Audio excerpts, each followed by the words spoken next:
Hi, and welcome to the December newsletter. I wanted to do something a little bit different this newsletter rather than just give you a tip.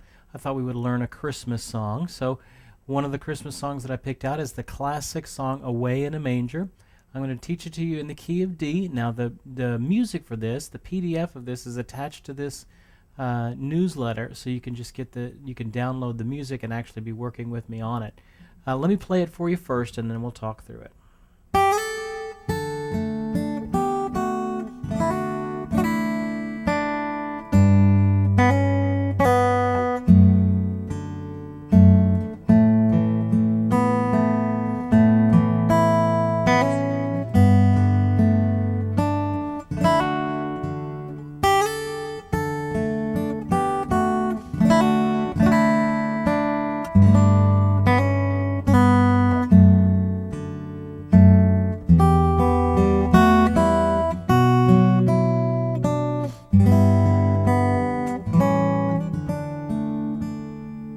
And there you go, and then it just repeats on the music. So let me just go ahead and show you what I'm doing here. Starts out, has a few slides and some hammer-ons and pull-offs just to give it a little bit of character.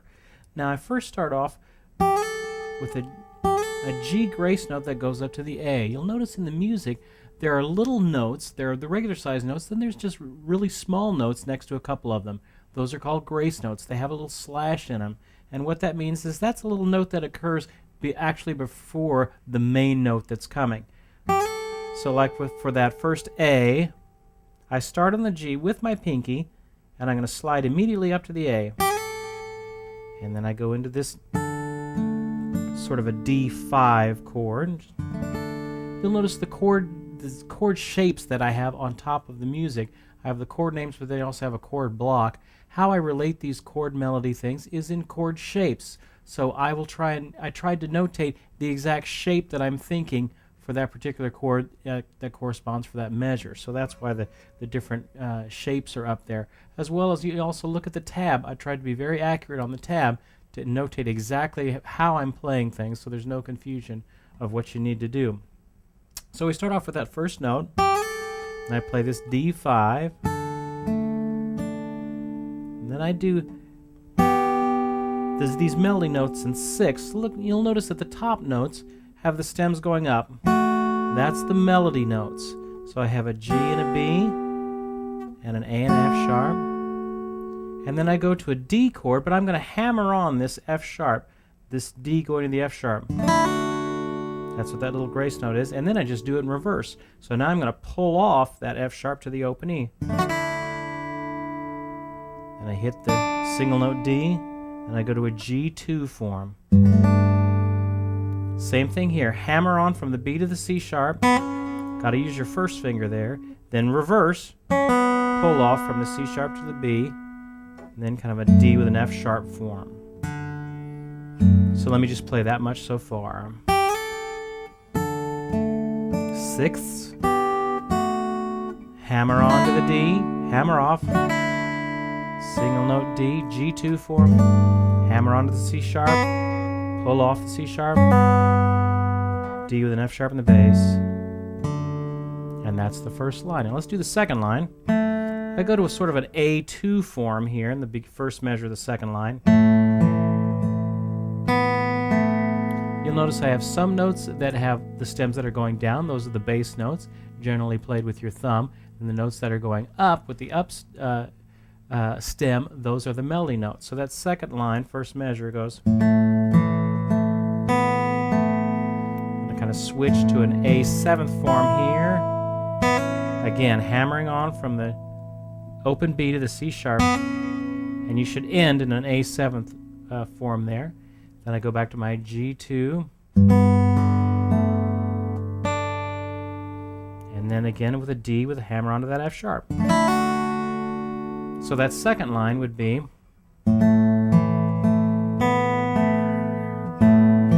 A7th form here.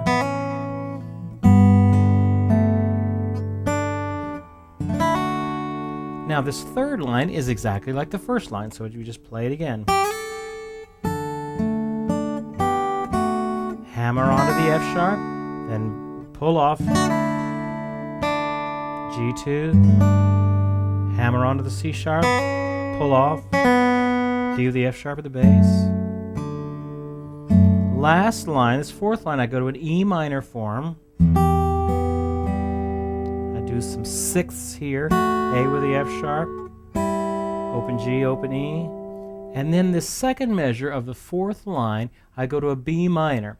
Now this is probably the trickiest measure in the whole song because I have to do that B minor bar. And here on that E in the second beat, I could play it open, but the easier way to do it is actually to move your pinky out and hit the E at the second string 5th fret.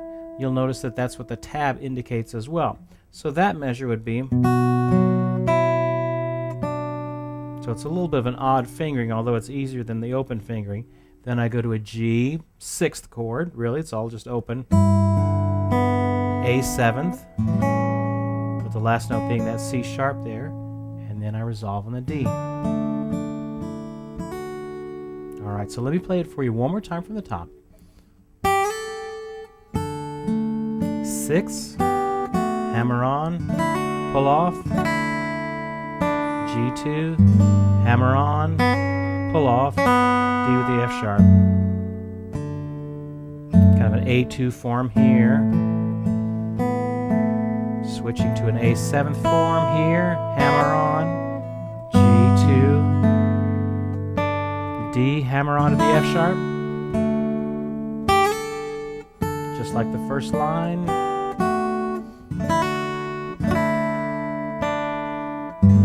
Hammer on, pull off,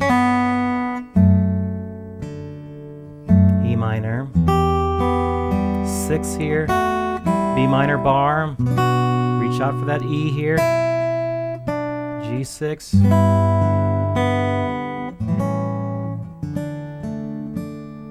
and there you go. A little arrangement of Away in a Manger for you.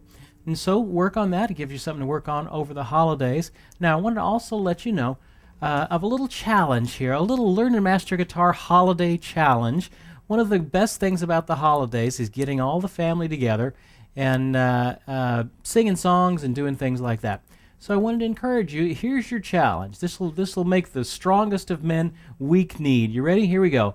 Grab your guitar sometime over the holidays, bring it into the living room where all the folks are, and play something for them. Doesn't matter what it is. I don't care if it's Jingle Bells or if it's this or one of the other Christmas arrangements that I have on our discussion board. You're welcome to use any of that stuff.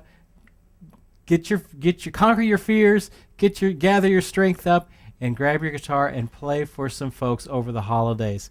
That's my challenge to you. That's my challenge to you, is to do that. If you can get a video of it, even better, post it up on the discussion board and encourage other folks by it. I realize it's terrifying. That's exactly why I'm asking you to do it. So it's a perfect time to do that.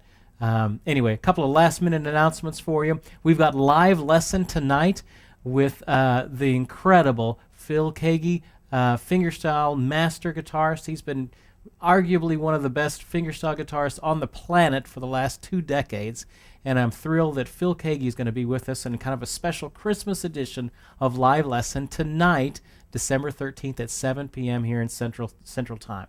So we're going to be giving away a guitar. We're going to try and get Phil Kagi to autograph it as well and some other stuff.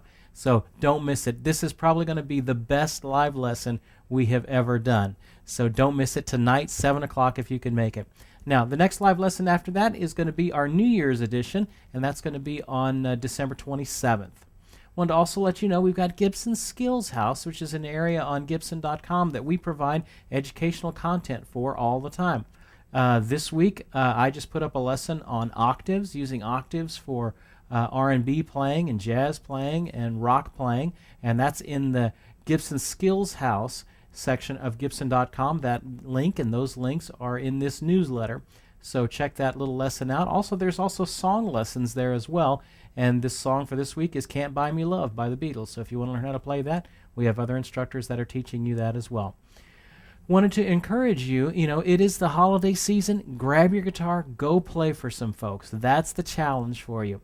It's a wonderful time to be playing guitar and to be making music in your own home. You might even make a magical musical memory with your family by just getting out and playing. So wanted to encourage you to do that. Have a great holiday season. There is much to be thankful for. We'll see you next time.